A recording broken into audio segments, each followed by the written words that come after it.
Romanos 16, 17. Rogo-vos, irmãos, que noteis bem aqueles que provocam divisões e escândalos, em desacordo com a doutrina que aprendestes. Afastai-vos deles. 1 Coríntios 1,10. Rogo-vos, irmãos, pelo nome de nosso Senhor Jesus Cristo, que faleis todos a mesma coisa e que não haja entre vós divisões, antes sejais inteiramente unidos na mesma disposição mental e no mesmo parecer. 1 Coríntios 11, 18. Porque, antes de tudo, estou informado haver divisões entre vós, quando vos reunis na igreja, e eu, em parte, o creio. 1 Coríntios 12, 24 e 25. Mas os nossos membros nobres não têm necessidade disso. Contudo, Deus coordenou o corpo, concedendo muito mais honra àquilo que menos tinha, para que não haja divisão no corpo. Pelo contrário, cooperem os membros com igual cuidado em favor uns dos outros. Judas 19. São estes os que promovem divisões, os sensuais, que não têm o espírito. Apocalipse 12, 10. Então ouvi grande voz do céu, proclamando: agora veio a salvação, o poder, o reino do nosso Deus e a autoridade do seu Cristo, pois foi expulso o acusador de nossos irmãos, o mesmo que os acusa de dia e de noite diante do nosso Deus.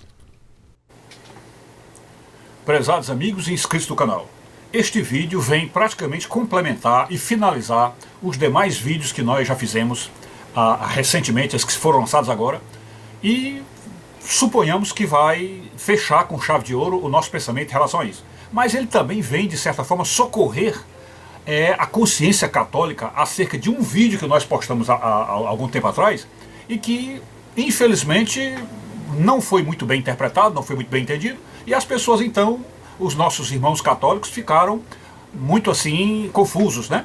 Então a gente está vindo aqui dar esse esclarecimento. Vamos lá. Observem que o mal que nós católicos enxergamos e realmente afirmamos que houve na história pregressa, lá com o nascimento do protestantismo, então o mal que nós sempre advertimos e sempre colocamos é o fato de que aquele monge, o Martinho Lutero, né, que era ligado à Igreja Católica, era católico, né, que ele, quando fez teve aquela mudança de pensamento, resolveu se voltar contra a igreja, que o mal que de fato ele propôs ali, o mal que ele realmente fez ali, não foi simplesmente fazer com que a igreja ficasse olhando outras formas de ver a doutrina, outros estudos, não. Foi o fato de que, no momento em que ele apresentou as 95 teses e resolveu, vamos dizer assim, dar um basta àquele segmento dele da igreja mãe, da igreja católica, né, ali ele estava dividindo o corpo de Cristo. Dividindo o corpo de Cristo. E ao dividir o corpo de Cristo, ele estava o quê? Abrindo as portas para outras centenas de milhares de seitas, de denominações aparecerem, né? Então, é a porta aberta. Não é que ele tivesse já a intenção de fazer surgir 1001 igrejas, não. Mas é a porta aberta. Quando você... É aquela história da virgindade, né? Enquanto a moça se preserva virgem, então veja, se ela se preserva virgem, então ela tem outras formas de segurança, ela pensa um pouco melhor do seu futuro, realmente talvez pense no marido. Assim, no momento em que ela tem a vida livre mais cedo, no momento que ela se solta aí para 1, 2, 3 namorados, então aí a coisa desandou, né? Desandou, e daqui a pouco ela está aí, como se diz, mal pensada, né? Mal falada. Isso, pelo menos do ponto de vista tradicional, é assim. Pois bem, então no momento em que Lutero quebrou aquele ímen, aquela virgindade de que havia uma só igreja, mesmo que essa igreja tivesse com defeitos, como realmente estava, né? Se alguém estudar a história de São Francisco de Assis, verá que São Francisco também se revoltou contra a igreja, porque a igreja também estava cheia de pecados, só que São Francisco, no último ato, ele decidiu continuar fiel ao Papa, fiel à igreja, né? A diferença entre São Francisco e Lutero foi essa. Então, quando Lutero fez tomou aquela atitude dele, o que é que ele fez? Ele dividiu o corpo de Cristo. E ao dividir o corpo de Cristo, ele fez o papel de quem? O papel do inimigo de Deus. O papel do Satanás. Porque o papel do inimigo é a divisão, a separação. É separar, é desunir, né? É exatamente dividir o corpo de Cristo. É isso aí.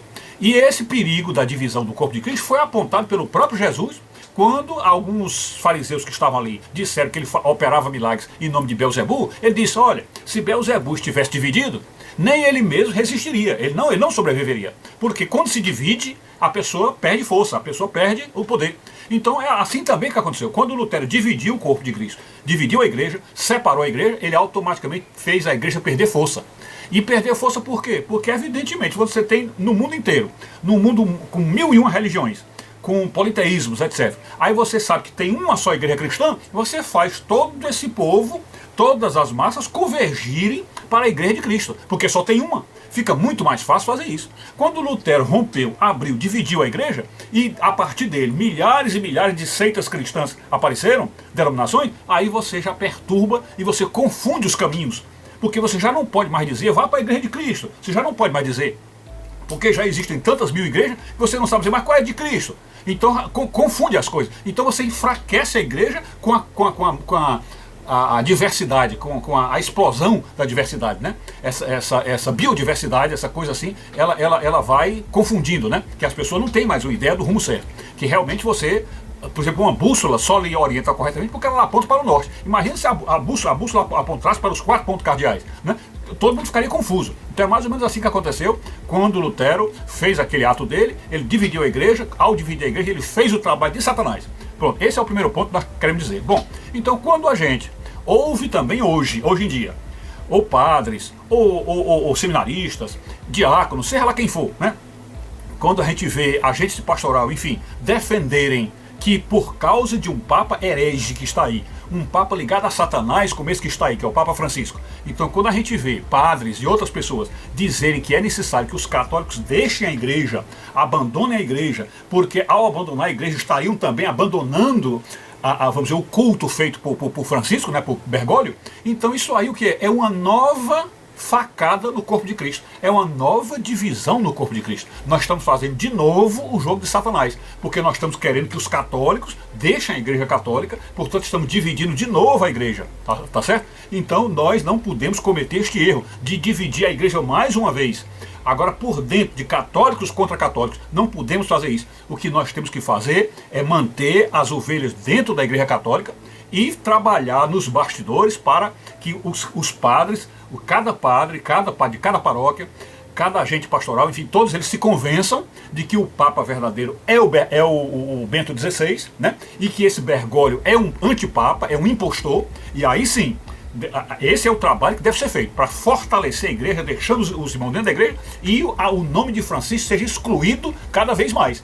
Então aí sim, nós estamos lutando em favor da igreja, que é por quem Cristo luta. Cristo luta pela igreja dele. E ele quer então salvar a igreja. E quanto mais os filhos dele e os irmãos dele ficarem dentro da igreja, mais fortalecida a igreja fica. E é assim que nós temos que lutar. Então nós não podemos cometer de novo o mesmo erro de Lutero, dividindo o corpo de Cristo. Essa era a mensagem que nós queríamos dizer e realmente reconhecemos que no trabalho de divisão, quem quer que divida o corpo de Cristo está trabalhando para Satanás. Ok? É isso. Se eu conseguir me fazer entender, fiquem com Deus, saúde e paz.